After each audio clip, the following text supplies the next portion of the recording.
The morning of November 8th started like any other Thursday in the quiet mountain town of Paradise, California. The air was crisp, smelling faintly of pine needles and damp earth.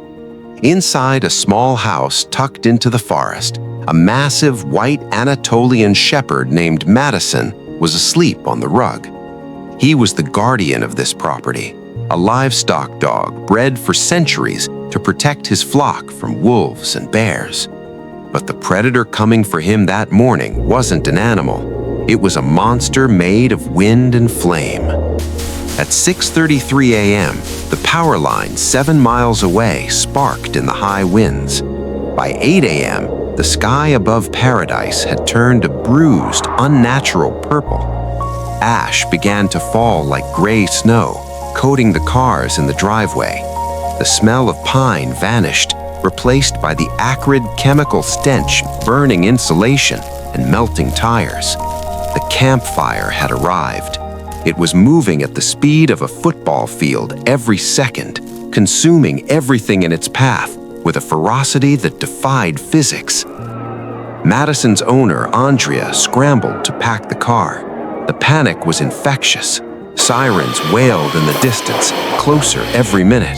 The sky turned pitch black, plunging the morning into a terrifying artificial night.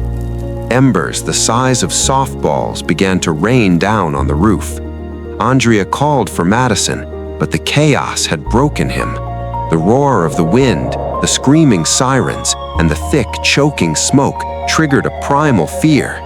Instead of jumping into the car, the massive dog bolted. He ran deep into the brush, disappearing into the black smoke. Andrea screamed his name until her voice broke, but the flames were now visible through the trees, a wall of orange eating the world.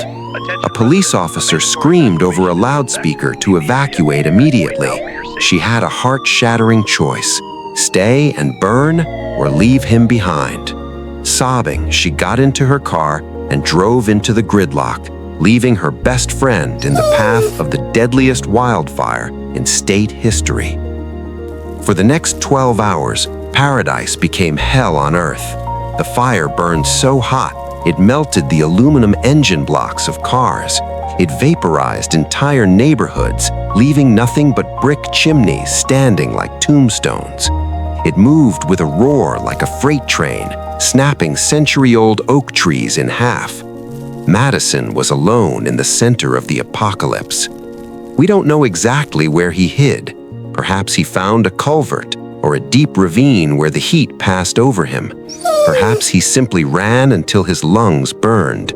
But while the town was reduced to a gray wasteland, Madison fought for his life. He navigated a landscape of exploding propane tanks and collapsing power lines. He breathed air that was more smoke than oxygen, and somehow, against all biological probability, he survived the night. A month passed. The town of Paradise was gone. It was a red zone, a restricted area patrolling by the National Guard. The landscape was unrecognizable, a monochrome world of gray ash, black skeletons of trees and twisted metal. It was silent, eerie, and completely devoid of life. Andrea, living in a shelter miles away, couldn't return, but she hadn't given up. She contacted a relentless animal rescue volunteer named Shayla Sullivan. Shayla had special clearance to enter the exclusion zone. Andrea gave her a map to where her house used to be. "Please," she begged, "just look." Shayla drove her truck past the National Guard checkpoints into the ruins. The devastation was absolute. There were no landmarks, no street signs, just miles of gray. She navigated by GPS until she reached the plot of land where Andrea's house had stood. There was no house, just a concrete slab covered in debris and a few twisted metal beams. Shayla stepped out of the truck, her boots crunching on the layer of toxic ash. She scanned the ruins. It was hopeless. Nothing could have lived here. She turned to leave. Then she saw it. A splash of white against the gray. Sitting perfectly still, Next to the charred remains of the front porch was a shape.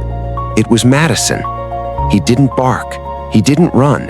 He just sat there, his white coat stained gray with soot, his eyes calm and watchful. He was thinner, weary, but alive.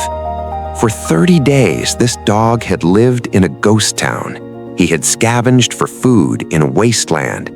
He had slept on the cold, toxic ground while the rains turned the ash into mud. He could have run away. He could have sought out the rescue workers patrolling the main roads, but he didn't. He was an Anatolian shepherd. His job was to guard the flock. The flock was gone. The house was gone. The family was gone, but the territory remained. And so he stayed. He sat on the footprint of his home, guarding the ashes, waiting for the people he loved to come back. Shayla slowly approached him, offering a box of crackers. He accepted them gently. He wasn't feral. He was just waiting. When Andrea finally received the call, she collapsed. She was granted emergency permission to enter the zone. When she pulled up to the ruins of her life, Madison stood up. He walked to her, his tail wagging slowly, low and steady. He pressed his heavy head against her chest, letting out a long, shuddering sigh. He had held his post. The fire took the house, but it couldn't take the loyalty of the guardian who watched over it.